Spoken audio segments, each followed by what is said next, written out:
So today we'll be doing the experiment on bifiller suspension system. Okay, this is also called bifiller suspension. So bifiller suspension is an equipment which is normally used to determine radius of gyration. Okay, so why radius of gyration is important? Because when we determine the frequency of various systems which rotate, their frequency remain dependent on moment of inertia. Okay. And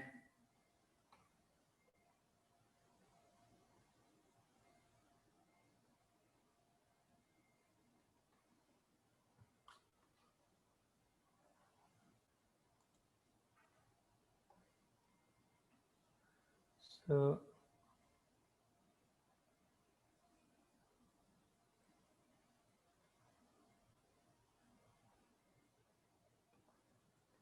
just a moment, please.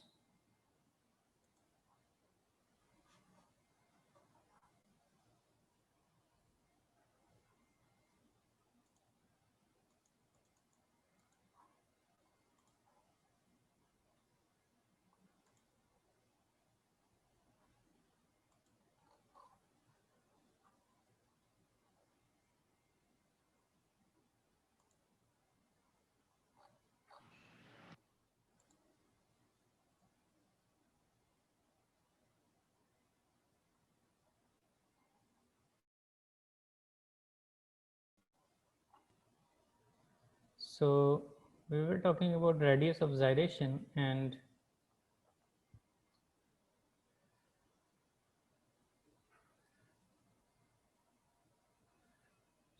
I'm just getting some issues.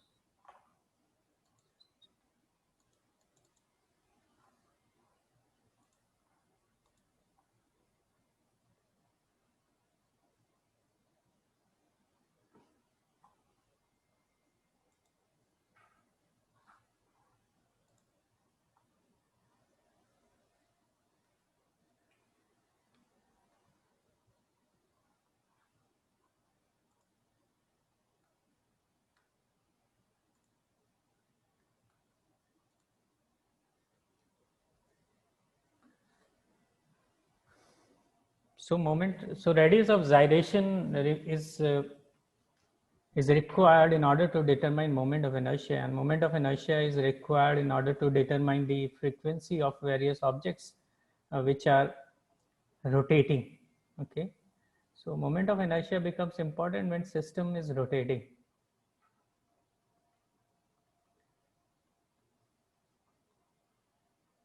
So when the system is rotating, we generally use that moment of inertia instead of directly using the mass.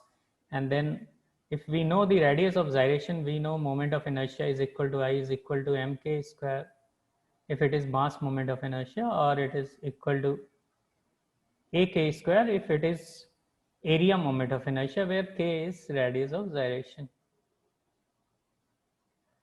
तो अगर हमें radius of gyration पता है तो हम complex systems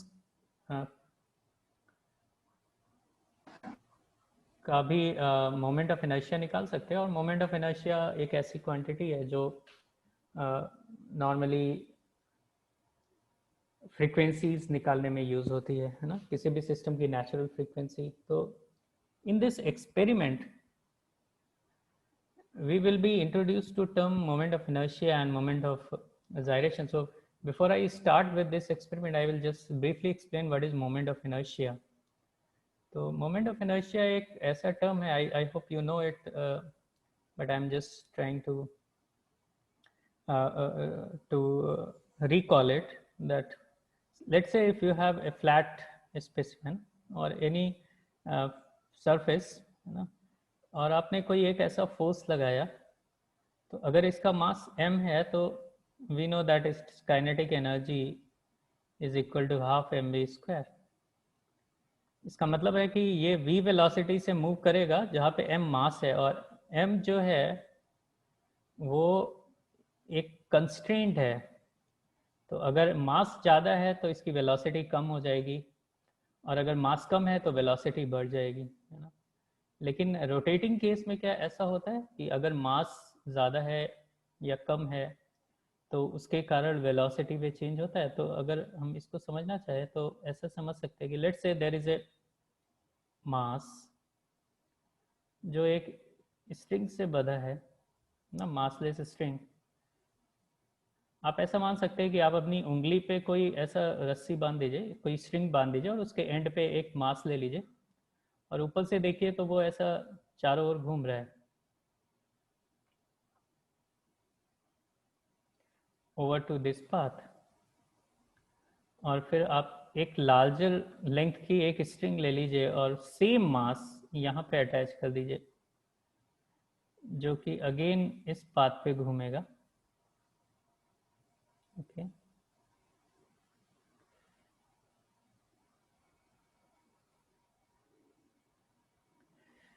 because both the mass are same.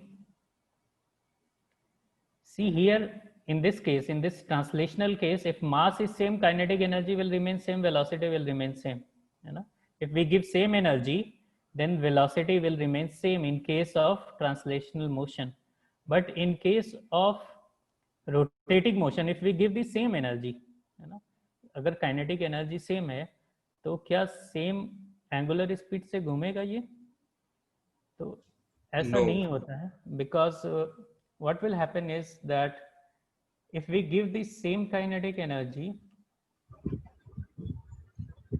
है ना, तो क्या हो जाएगा, let's say it moves at by a distance, this distance,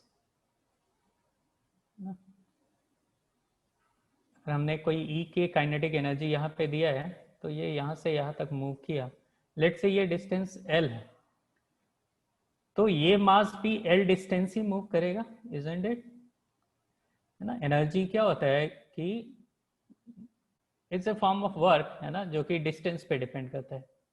तो सेम L डिस्टेंस जो यहाँ मूव किया वही सेम डिस्टेंस वो यहाँ भी मूव करेगा, तो इसको क्या बोलते हैं। लेकिन ये जो एंगुलर डिस्टेंस है वो तो अलग हो गया। एंगुलर डिस्टेंस, ये मास अगर θ1 ट्रेवल किया है तो ये मास θ2 ट्रेवल किया है, and then we know that θ1 is greater than θ2। तो इसका मतलब है कि अगर मास सेम भी है तो भी उसकी स्पीड जो है वो सेम नहीं होगी, उसकी एंगुलर स्पीड सेम नहीं होगी in case of rotational motion.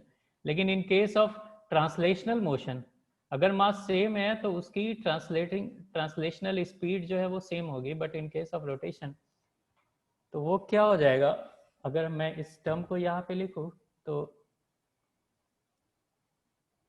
E के काइनेटिक एनर्जी, क्योंकि हम लोगों ने सेम दिया है, is equal to half mv square, है ना। और अगर मैं इसको फिर से लिखूं, v क्या है, v जो है वो है L by T. L means जो डिस्टेंस ट्रेवल किया है, same L in time t, so L by T whole square, and then what we can write is L क्या है, ये देखिए ये L आर्क है, and this arc depend upon this angle. Okay, तो इस एंगल के लिए ये हो जाएगा, अगर ये छोटा r है तो r θ1, isn't it? So I am just writing r theta by t whole square. So I can write half mr square, and theta square over t square will become omega square. So it is basically, and when we compare this to this translational, तो अगर translational में आप देखिए मास जो था वो एक obstruction था, है ना, उसके स्पीड के लिए ऑब्स्ट्रक्शन मास है, यहाँ पे उसकी स्पीड के लिए ऑब्स्ट्रक्शन एम आर स्क्वायर है। So this M R square has been replaced, और this m can be replaced by mr square when the motion is rotational nature. So this mr square is a term which we say is moment of inertia. Now moment of inertia ये वही inertia है जो translation में मास, ये एक inertial मास, एक inertial force है जो ट्रांसलेशनल मोशन में लगता है. Moment of inertia again is एक कंपोनेंट जो कि रोटेशनल मोशन में उसको कंस्ट्रेंट करता है ना. तो ये M I is kind of an inertial force in rotating motion. so I mi is equal to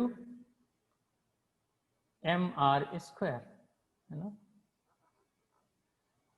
देखिए मैं अगर आप चाहे तो ये इक्वेशन फॉर ट्रांसलेशन और इक्वेशन फॉर रोटेशन को कंपेयर कर सकते हैं. तो v has been replaced by omega, m has been replaced by mr square. Now what is r? r देखिए ये एक डिस्टेंस है from this centre to this point, है ना, या this centre to this point, and r is the distance at which the whole mass is supposed to assume, है ना, distance where mass is concentrated, है ना. Notice it is mass, not the weight, okay, and that is why it is different from CG. It's not center of gravity, and this R is actually called moment radius of gyration, है ना. तो R को ही बोलते हैं radius of gyration, और इसको हम M के स्क्वायर भी लिखते हैं ना. एम आई मतलब मोमेंट ऑफ इनर्शिया को जब हम आई लिखते हैं तो इसको I is equal to M के स्क्वायर. तो इस हिसाब से के is radius of gyration which is nothing but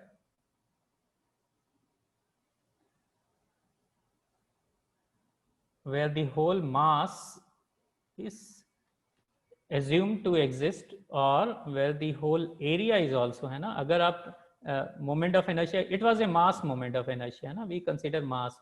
Similarly we can also calculate area moment of inertia. In that case also, where the whole area is assumed to be focused or centered, it's an imaginary distance, ठीक है, क्योंकि system कोई भी complex हो सकता है ना.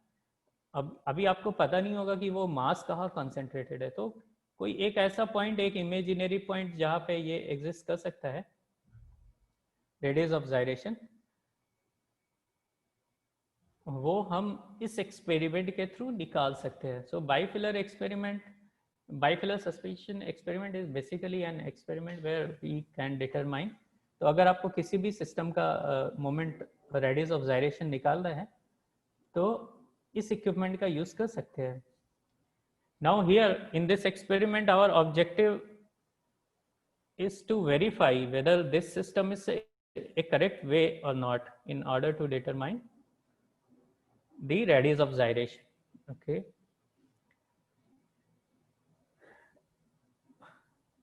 radius of gyration in this experiment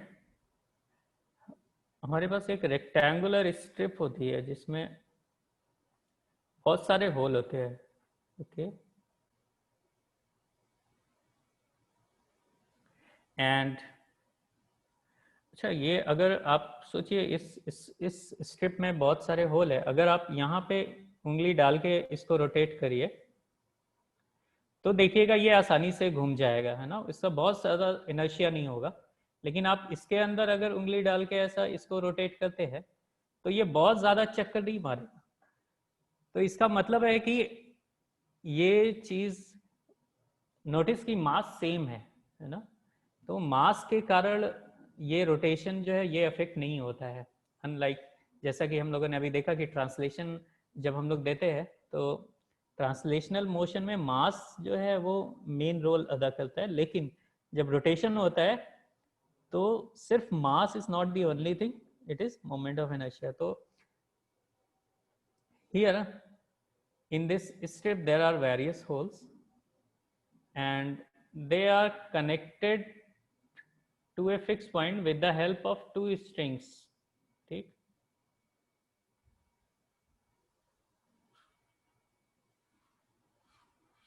sorry, so they are connected with this, है ना, ये स्ट्रिंग है और ये ऑलमोस्ट मासलेस है and the length is same, both the length of string is same, और वो सेंटर से कुछ डिस्टेंस पे है ना. समटाइम्स वी से लेट्स से बी. ओके, तो अगर आप इसको रोटेशन मोशन देंगे है ना, तो ये फ्लक्चुएट करना शुरू कर देगा इधर से इधर और इधर से इधर, है ना, अबाउट दिस एक्सिस. तो ये एक बार इधर आएगा और फिर इधर जाएगा, और ऐसा वो फ्लक्चुएट करता रहेगा ना after before getting stop. So we know that in simple harmonic motion, the time period is given by this equation, t is equal to 2 pi underscore L by G.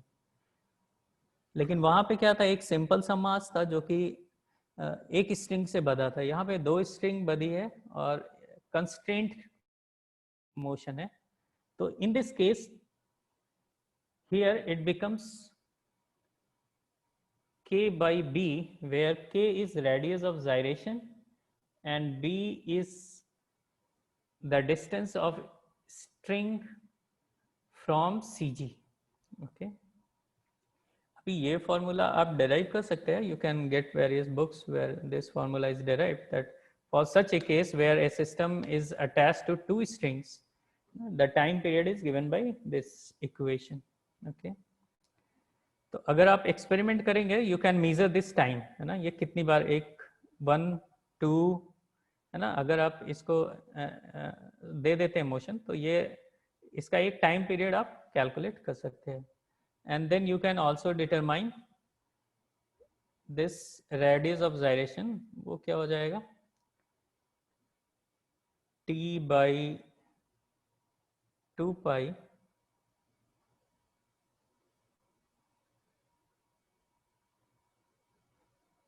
into b under root g by L. So this is a method where you can determine radius of gyration which is actually experimental, है ना. तो आप ये experimental radius of gyration को यहाँ से calculate कर सकते हैं. Now radius of gyration can also be calculated theoretically, because we know that moment of inertia is equal to ak square, है ना, when it is mass moment of inertia. तो इस इक्वेशन से अगर आप कैलकुलेट करना चाहे तो रेडियस ऑफ gyration हो जाएगा अंडर रूट आई बाई ए, और आई जो है वो है एरिया मोमेंट ऑफ इनर्शिया. तो अगर ये रेक्टेंगुलर स्ट्रिप है तो आप इसको क्या लिख सकते हैं, एरिया मोमेंट ऑफ इनर्शिया, इसका हाइट मल्टीप्लाइड बाय इसका विड्थ. लेट्स से इसका विड्थ एल है, तो एच एल क्यूब बाई 12, ये इसका मोमेंट ऑफ इनर्शिया हो जाएगा, और इसका एरिया क्या हो जाएगा, एच क्रॉस एल, है ना. तो बाय दिस इक्वेशन आप के थ्योरेटिकल निकाल सकते हैं, and this K theoretical must be equal to K experimental. और अगर ऐसा होता है तो इसका मतलब है कि आपका बाईफिलर सिस्टम जो है is A correct equipment in order to determine the radius of gyration. Okay, ये तो एक सिंपल सा तरीका हो गया. इसी तरह आप इस सिस्टम को थोड़ा सा कॉम्प्लेक्स बना सकते हैं, और इस सिस्टम को कॉम्प्लेक्स कैसे बना सकते हैं कि लेट्स से ये आपकी स्ट्रिप है ना,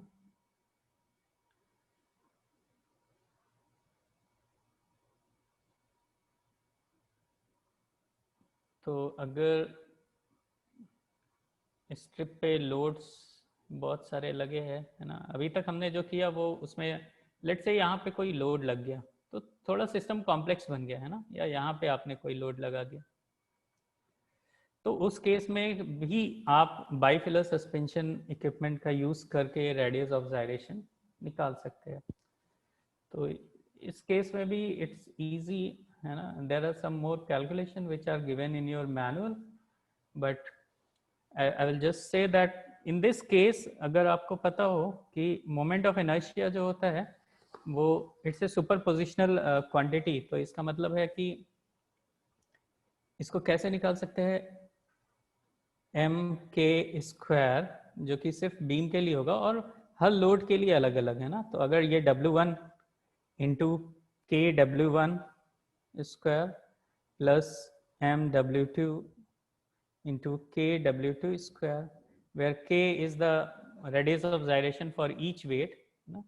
और इसको निकालने का तरीका होता है under root A square plus R square by 2.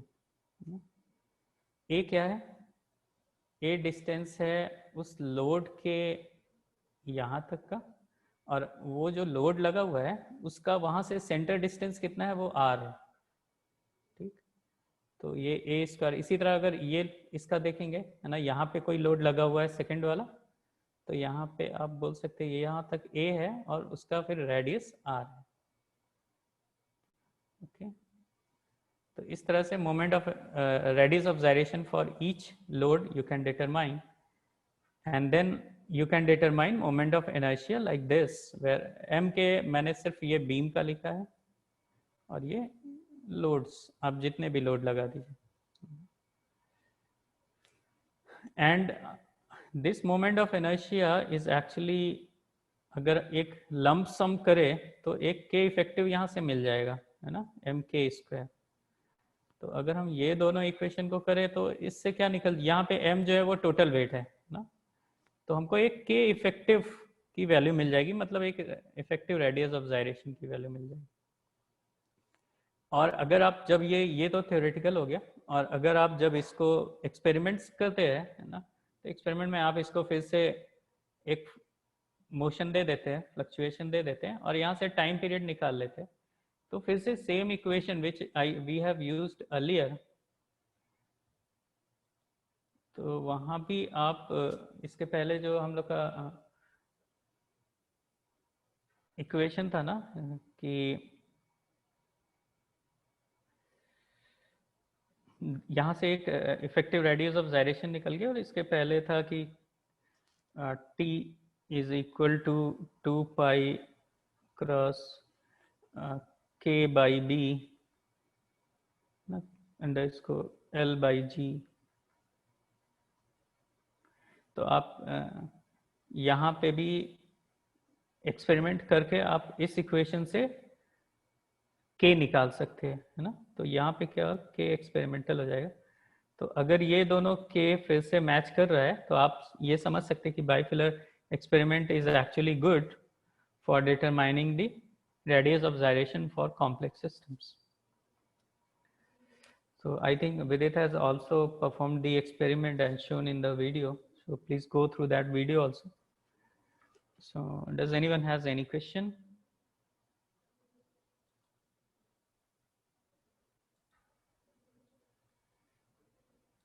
So I'm